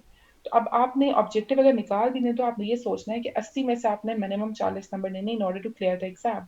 तो 40 नंबर आप किस तरह ले सकते हैं? देखिए, लेट्स सपोज आपने प्रेसी की है, प्रेसी 9 नंबर तो मस्ट आने चाहिए, वरना प्रेसी फेल हो जाएगी। तो अगर लेट्स सपोज आपकी बहुत अच्छी प्रेसी भी है ना, तो आपको 10 नंबर से ऊपर नहीं देगा। 10 नंबर प्रेसी में आ गए, लेट्स सपोज 10 नंबर कॉम्प्रिहेंशन में आ गए, 20 नंबर हो गए। इस नंबर 40 में से आपने 20 नंबर लिए, बाकी जो 40 नंबर बचे उसमें से भी 20 नंबर लेने ही मिनिमम, लाइक मिनिमम लेने इतने। तो अब उसमें पेयर ऑफ वर्ड्स हैं, पेयर ऑफ वर्ड्स हमेशा पास्ट पेपर्स के आते हैं, आपने सारे पास्ट पेपर से तैयार करने हैं। इन 2017 मैंने कोई 1000 1200 के करीब किए थे pair of words alphabetical order में, और जब पेपर करने गई थी 2017 में, एक भी नहीं आया था उसमें से, and I was so disappointed. मैंने हर दिन पेयर ऑफ वर्ड्स पढ़े थे, मैं रोजाना 15-15 20-20 पेयर ऑफ वर्ड्स पढ़ती थी, और वो उनमें से एक भी नहीं आया। देन somebody told me कि आप पास पेपर्स के पेयर ऑफ वर्ड्स पढ़े खाली, और जब मैंने देखा पेपर्स तो वो पास पेपर्स से आए हुए थे। तो मैंने पास पेपर्स किए तो वो 450 के करीब भी नहीं थे पेयर ऑफ वर्ड्स। तो पास पेपर जब मैंने किए तो 2018 में मुझे सबके सारे के सारे पेपर वर्ड्स आते थे पेपर में। तो पेपर वर्ड्स इस तरह कर लें। एडीएम जो है वो आप अखबार जितनी पढ़ेंगे, जितनी बुक्स पढ़ेंगे, आपके रिमेटिक फ्रेजेस उतने ज्यादा अच्छे हो जाएंगे। उसके अलावा अगर प्रेसी फेल हो तो, और बेशक पूरे पेपर में आपके 80 में से 80 नंबर हो, आपका पेपर फेल होता है। और अगर राजा भाई पेपर में अगर तुम 5 नंबर का सवाल भी छोड़ दोगे ना, तो ये सोचो ही मत कि तुम पास होगे। छोड़ने वाली कोई बात ही नहीं है सीएसएस में। तो इट्स प्रेसी एंड कॉम्पोजिशन का पेपर है, तो दैट मीन्स प्रेसी को पास करना कंपल्सरी है। अगर प्रेसी में आपकी नहीं होगी पास और बाकी नंबर बेशक नंबर से आ जाए, आपकी प्रेसी फेल होगी, वो आपको फेल कर देगा पेपर में। अच्छा, दूसरी बात ये है कि आपके इडियोमेटिक फ्रेजेस आपने बता दिया, अखबार से करें, किताबें पढ़ेंगे जितनी उतने अच्छे आपके इडियम्स होते जाएंगे। ट्रांसलेशन के लिए व्हाट आई डिड वाज, एक किताब है हाफिज करीम ताजुताई की, उस किताब में बेसिकली उसने 30 पैसेजेस दिए हुए और उन 30 पैसेजेस की ट्रांसलेशन और ट्रांसलेशन की आप कह लें कि कन्वर्ट करके भी दिया हुआ है, ट्रांसलेट करके भी दिया हुआ है। तो मैं और मेरी फ्रेंड की हमने इकट्ठी तैयारी की थी और हम इस तरह करते थे कि हम खुद से ट्रांसलेट करते थे और जब अपनी ट्रांसलेशन हो जाती थी तो अपनी ट्रांसलेशन और किताबी ट्रांसलेशन को कंपेयर करते थे और ये देखते थे कि where have we gone wrong. ठीक है, तो वहाँ उस टाइम में काफी से 38 क्वेश्चन अब 30 डेज में कंप्लीट हो जाएगा वो भी।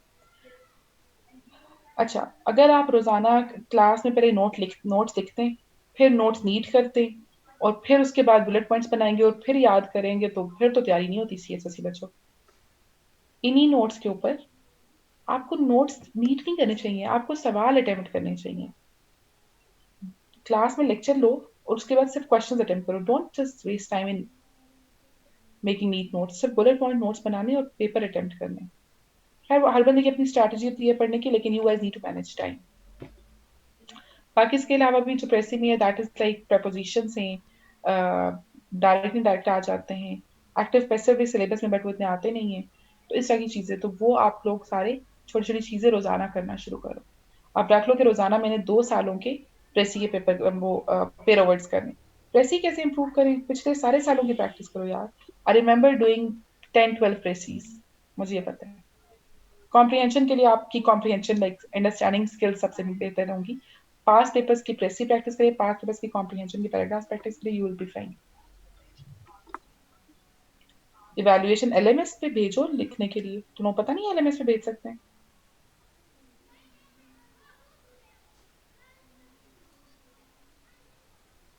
क्या मतलब नहीं होती वहां पे?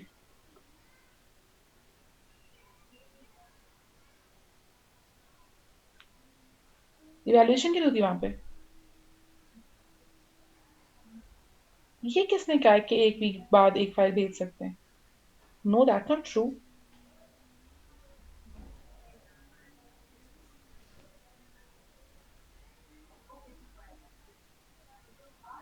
अपलोड नहीं हो रही तो why don't you convey this thing to your coordinator यार?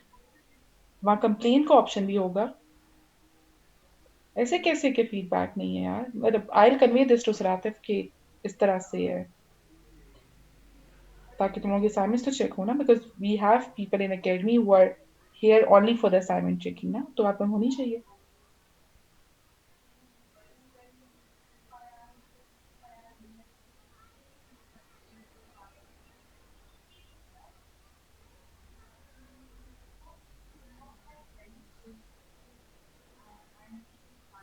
चलो मैं बात करती हूँ इस बारे में कि आप लोगों की असाइनमेंट्स चेक नहीं होती, ठीक है?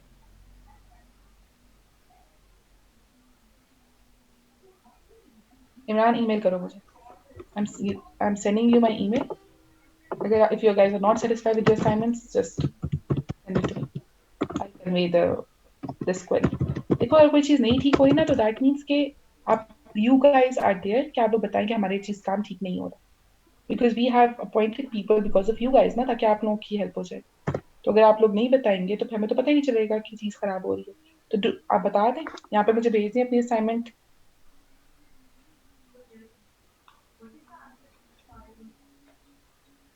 क्या तंग किया राजा वाहिद?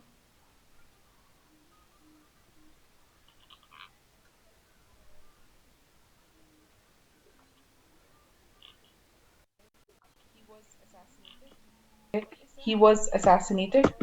और इस तरह खाली हम देख लेते हैं कि what were actually the result of civil war ना। सिविल वॉर होगी, सिविल वॉर खत्म हो गई। अमेंडमेंट रिपीट कर दूं?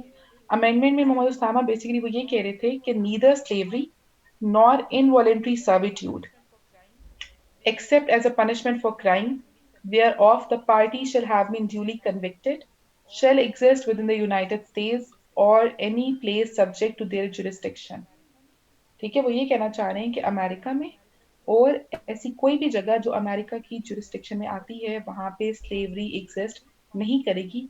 वहां स्लेवरी बेसिकली कॉन्स्टिट्यूशन हमने खत्म कर दी है। ठीक है, ना ही स्लेवरी होगी, ना ही कोई अपनी मर्जी के बगैर गुलामी करेगा। सिर्फ तब हो सकता है, कब आप किसी को कन्फाइन कर सकते हो, कब किसी को स्लेव बना सकते हो, जब basically as per law and order, as per the fair trial, किसी ने कोई क्राइम किए और उस क्राइम की सजा में उसको कन्फाइन कर दिया गया है, तो that person can be kept as a slave, but that is only as a result of punishment of a certain crime that person has done.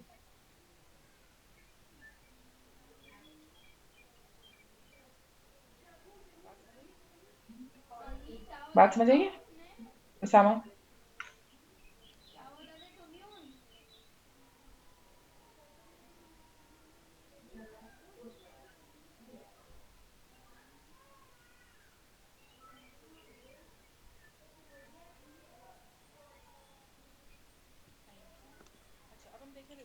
Thank you. अच्छा, अब हम देखें results of civil war. Results of civil war में पहला तो यही है कि जो स्लेवरी है वो कॉन्स्टिट्यूशनली एबॉलिश हो गई थी। दूसरी ये थी कि अब नेशनल इंटीग्रेशन जो है that is also a result of civil war. National integration मतलब ये है कि साउथ स्टेट्स अलहदा हो गई थी ना, तो वो दोबारा से क्योंकि इकट्ठी हो गई हैं, तो one of the result of civil war was also the national integration, that the nation became integrated again, दोबारा से इकट्ठे हो गए। अब आप देखिए जंग हुई है, जो फोर्ट समटर था जहाँ पे जंग हो रही थी वो भी साउथ के अंदर लोकेटेड था, साउथ कैरोलिना में था। तो जाहिर बात है जब भी जंग होती है तो जंग के नतीजे में बहुत टूट फूट भी होती है, तो उस टूट फूट के लिए there is a need for the reconstruction, right? तो उस रिकंस्ट्रक्शन की जरूरत भी थी, रेल रोड बनाने की जरूरत थी, कनेक्टिविटी नॉर्थ साउथ में डेवलप करने की जरूरत थी, इंफ्रास्ट्रक्चरल डेवलपमेंट की जरूरत थी। अब नॉर्थ और साउथ क्योंकि अब क्या हो गया है कि अब स्लेव्स तो चले खत्म हो गए, अब जो the people who were slaves they were living as free man, तो अब एक कोऑर्डिनेशन डेवलप हो गया था बिटवीन द एग्रीकल्चरल सेक्टर और इंडस्ट्रियल सेक्टर, और क्योंकि दोनों सारी स्टेट एक पेज पे आ गई थी तो it led to more economic development. और जब सिविल वॉर खत्म भी हुई है तो उसके बाद भी अमेरिका कीप ऑन एक्सपेंडिंग, और ज्यादा टेरिटरीज जो है वो अमेरिका अपने कब्जे में लिए जा रहा था। तो दिस हाउ अमेरिका एक्सपेंडेड। और सिविल वॉर के बाद since there was an access of agriculture and the industrial field, industrial sector, जिसकी वजह से अमेरिका में इंडस्ट्रियल रेवोल्यूशन भी आई है और अमेरिका ने बहुत ज्यादा तरक्की भी की है। तो these were few of the results of civil war.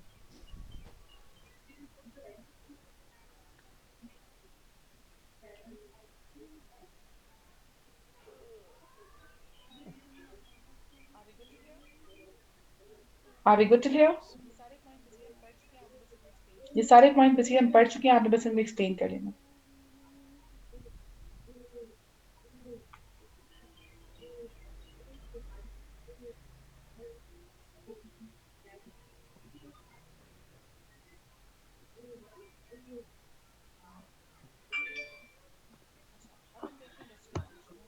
अच्छा, अब हम देखते हैं इंडस्ट्रियल रेवोल्यूशन। तो मुझे पहले ये बताएं कि इंडस्ट्रियलाइजेशन होता क्या है?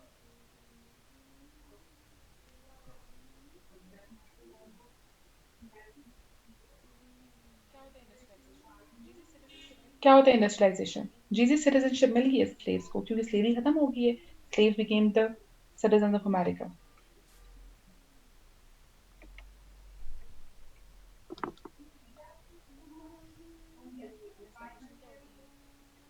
इंडस्ट्रियलाइजेशन क्या होती है?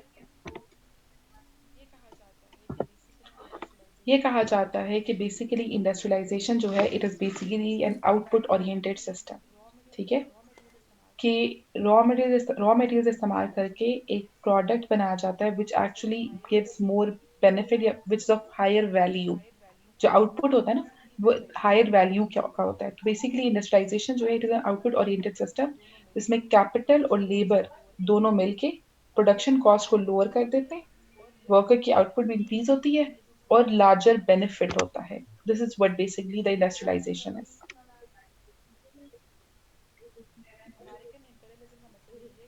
अमेरिकन इंपेरियलिज्म का मतलब यही है like American expansion of the empire का सेंस, कि ज्यादा से ज्यादा टेरिटरीज ऐड हो रही थी, America was expanding into the world, कि किस तरह से और स्टेट जो है वो अमेरिका में ऐड हो रही थी।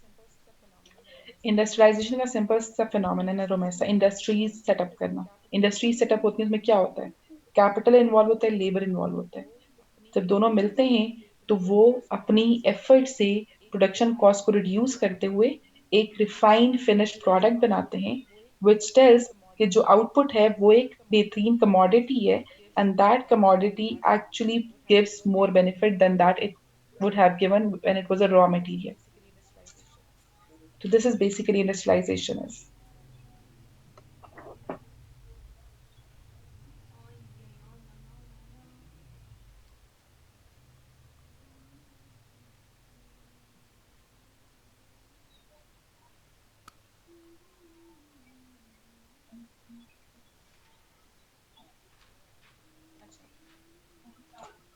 अच्छा, अब देखिए 1794 में ना अभी हम पुरानी बात कर रहे हैं थोड़ी, ठीक है। 17 जब फर्स्ट इंडस्ट्रियल रेवोल्यूशन की बात करें तो 1794 में अमेरिका में कॉटन गिनिंग इंडस्ट्री बनती है। कॉटन गिनिंग क्या होता है?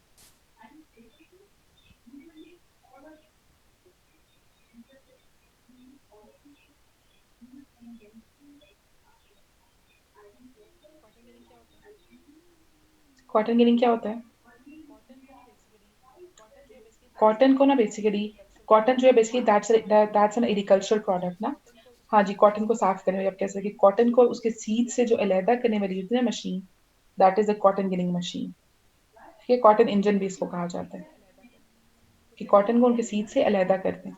तो 1794 में कॉटन गिनिंग इंडस्ट्री अमेरिका में स्टैब्लिश हुई। फिर इसके साथ साथ स्लेवरी आ गई क्योंकि स्लेव्स की जरूरत थी एग्रीकल्चर फील्ड्स में काम करने के लिए।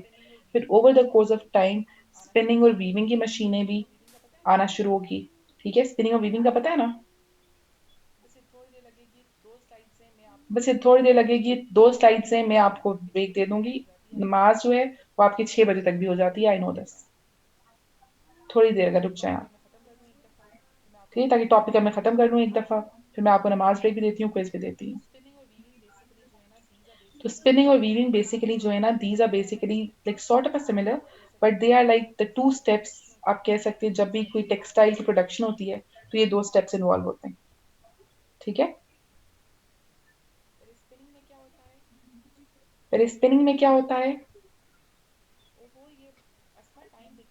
ओहो ये अस्मा टाइम देखो, 1794 की हम बात करें, अभी फर्स्ट इंडस्ट्रियल रेवोल्यूशन की बात करें।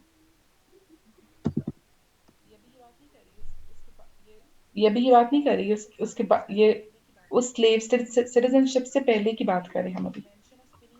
तो हम ये कह रहे हैं कि इन्वेंशन ऑफ स्पिनिंग और वीविंग मशीन्स आ गई है। स्पिनिंग क्या करती है कि आप ही कह सकते हो कि thread making is the spinning, और फिर उस थ्रेड से कपड़ा बनाना is the weaving.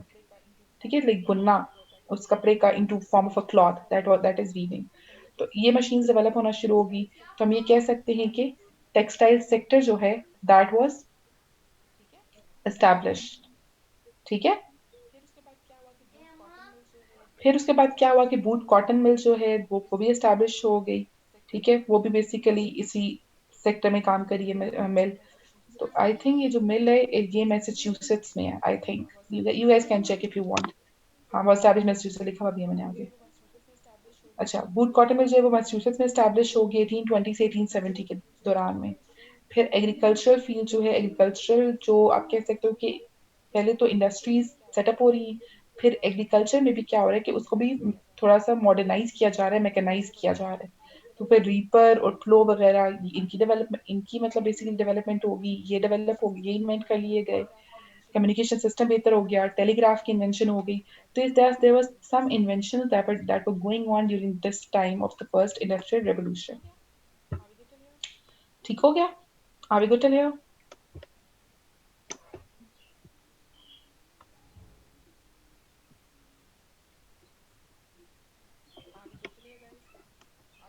Are we good till here guys? आगे कर लूं? गुड। फिर देखिए over the course of time आप बेसिकली, आप जब भी रेवोल्यूशन की बात करेंगे आप हर सेक्टर में बेसिकली डेवलपमेंट्स हो रही हैं। ठीक है, फिर ट्रांसपोर्ट सेक्टर डेवलप होना शुरू हो गया, स्टीम इंजन डेवलप हुआ, स्टीम बोट डेवलप होगी, इन्वेंट हो गई, रोड्स बेहतर हो गई हैं। पहली रोड जो है उसका नाम है कम्बरलैंड रोड। कम्बरलैंड रोड जो है दैट वाज डेवलप्ड। तो जो कम्बरलैंड रोड है उसको आप क्या कहते हैं, किसी को पता है? It is called the national highway. ठीक है, लाइक नेशनल रोड कहते हैं, and it's basically a highway.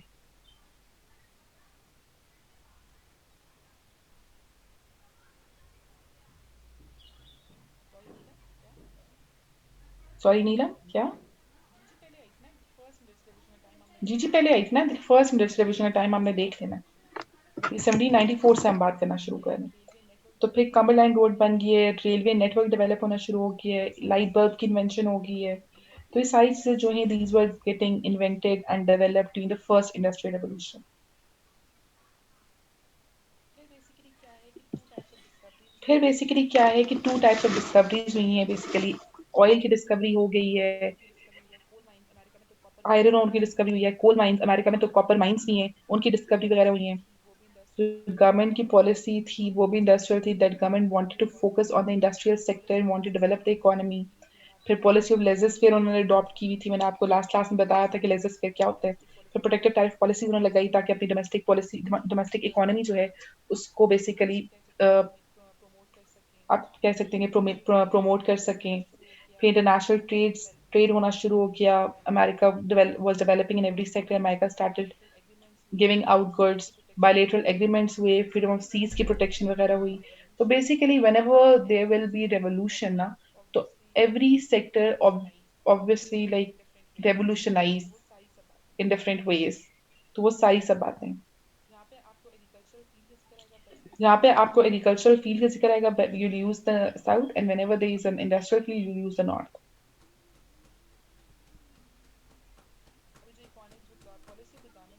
अभी जो इकोनॉमी जो पॉलिसी ऑफ द गवर्नमेंट पर कह रहे हैं सारी, ये तो सारी आपकी over like through out the America है ना, but obviously the other things were happening in the north of America. यहाँ तक क्लियर है?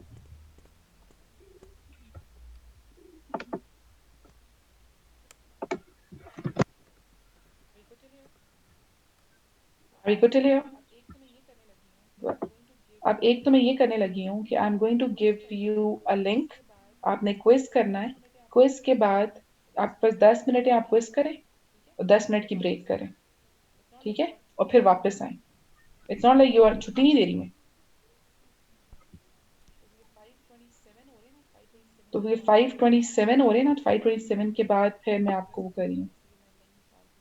ये बस मेरे एक सेकेंड में लिंक निकाल रही हूँ, आपको लिंक देती हूँ। आपने लिंक पे क्लिक करके क्विज करना है। When you are done with the quiz, 10 minute आपके क्विज के और 10 मिनट आपकी नमाज ब्रेक के, फिर उसके बाद वापस आए। बस ये खुल जाए, अगर खुल गया। अच्छा,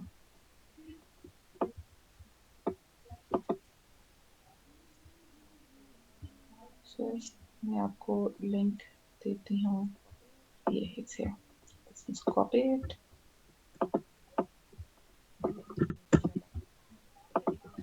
इंशाल्लाह, ठीक है। नहीं तो मैं, आप मुझे ईमेल कर देना, मैं आपको रिप्लाई भी कर दूंगी। चलें, करें जल्दी से, हम वापस आए। फिर मैं नमाज पढ़ने जा रही हूँ, आप लोग करें क्विज। सबको सबका खुल गया ना? फिर मैं जाऊँ नमाज पढ़ने।